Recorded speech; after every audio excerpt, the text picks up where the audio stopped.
За останній рік ми досягли значних успіхів у руйнуванні минулого. От тільки досі не зрозуміло, яким буде наше майбутнє. Відповідь на це питання шукає і Несторівська група. Не бійтеся цієї архаїчної назви. Несторівська група об'єднує людей, які думають про те, куди нам рухатися. І ми запросили одного з цих людей, щоб поговорити про майбутнє України. У нас в гостях Євген Глібовицький.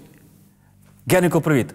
Привіт. Дякую, що до нас в студію прийшов. Я лише хочу звернути увагу глядачів. У мене така сама вишиванка, як в нього. Ідею з QR-кодом ми взяли у Геника. А що в тебе там зашифровано є? Тут, значить, є про те, який є хороший. Тут є про одного Володю, який він поганий. Тут є ще щось і тут є ще щось. А що саме, скажи?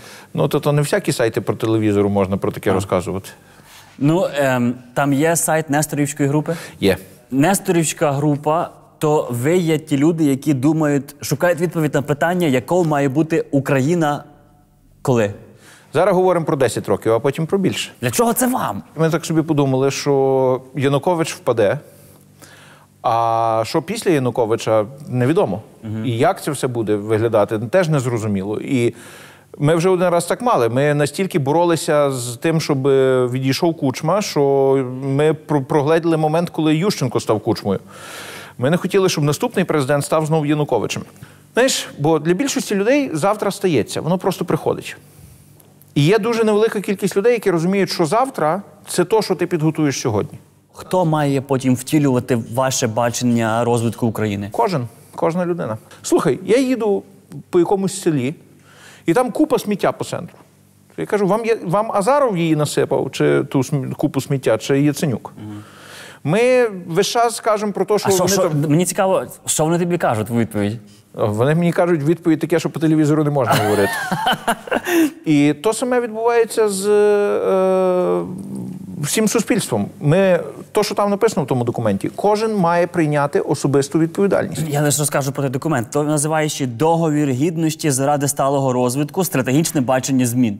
Значить, ви пишете, що донедавна суспільно прийнятою нормою було годитися на аморальні вчинки, виправдовуючи себе вимушеністю улягання несприятливим обставинам або прикладом інших насамперед владної еліти. Я з цим не погоджуюсь. Тому що я думаю, що то було не донедавна, а то є зараз так. Так, але воно є прийнятно не всюди. Розумієш, то, що сталося на Майдані, і найбільше диво Майдану, полягає, власне, в тому, що з'явилася якась частина людей, які сказали, ні, ми більше не будемо називати чорне білим, а біле чорним. Ми хочемо, щоб воно було так, як є в цілому розвиненому світі. І є люди, які перестали робити вигляд, що корупція – це прийнятно. І люди, які перестали робити вигляд, що порушувати закон – це нормально.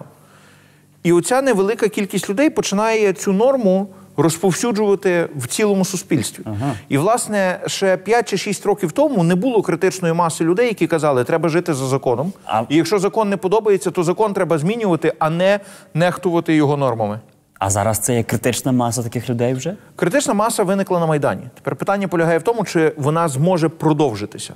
Тому що кількість викликів після Майдану зросла. Розумієш, одна річ проводити реформи після того, як є відчуття окриленості, успіху, повалили тирана, маємо перед собою всі дороги, маємо перед собою неймовірну перспективу. І то саме повалили тирана і отримали війну. В покарання за те, що повалили тирана. Добре, ви 3 роки думали над основним питанням життя, всесвіту і всякого такого. Яке є основне зараз, в чому суть проблеми України? Ви до того докопалися? Докопалися. І в чому? В безпеці. Країна, якій бракує безпеки. Якщо говорити так зовсім зрозумілою мовою, то в зашуганості. Тобто ми всі перестрашені і від того всі наші проблеми? Ми настільки перестрашені, що ми робимо неправильні речі. Наприклад? Наприклад, ми не плануємо наперед, ми не думаємо наперед. Наприклад, ми не звертаємо увагу на те, що є в основі наших проблем, а дивимося на речі поверхнево. Чекай, а чому, чого ми перестрашені? Чого ми ще боїмо, що ми про що забуваємо і думаємо тільки про свій страх чи про щось інше? Ми перелякані того, що повториться те, що було раніше. Я тобі скажу, що було раніше. Раніше ми втратили незалежність на початку ХХ століття. Після того було 5-7 тисяч майданів по більших і менших містечках в другій половині 20-х років ХХ століття. В покарання за це був Голодомор. Як вважало багато людей, в покарання за це була дуже жорстока Друга світова війна. Після того були репресії українства в 60-х-70-х роках. Після того був Чорнобиль. Після того була страшна соціальна криза на початку 90-х.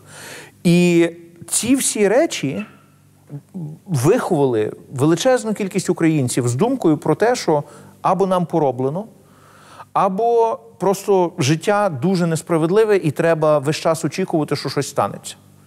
І це є то, що не дає розправити крила. І тут з'являється покоління, яке не пам'ятає добре ні Радянський Союз, ні Чорнобиль, яке виросло на економічному зростанні між 98 і 2008, і яке вважає, що кожен наступний день мав би бути кращий за попередній, яке дивилось на Януковича як просто на непорозуміння. Ну буває таке, знаєш, от з перепою всяке може бути. Тобто, і тут раптом це покоління вдаряється об війну. І каже, ага, виявляється, то, про що мене попереджали батьки, діди і так далі, воно все має значення. Тому що справді треба закуповувати продукти наперед, тому що справді треба думати про те, як ти можеш виїхати з своєї квартири в межах 30 хвилин, значить, і ти тримаєш ту валізку спакованою, тому що ти можеш в будь-який момент опинитися на фронті, тому що в будь-який момент твоє місто можуть почати бомбардувати чи якийсь теракт статися. Це не то, до чого ми себе готували. Ми, власне, сподівалися, що цього більше не буде.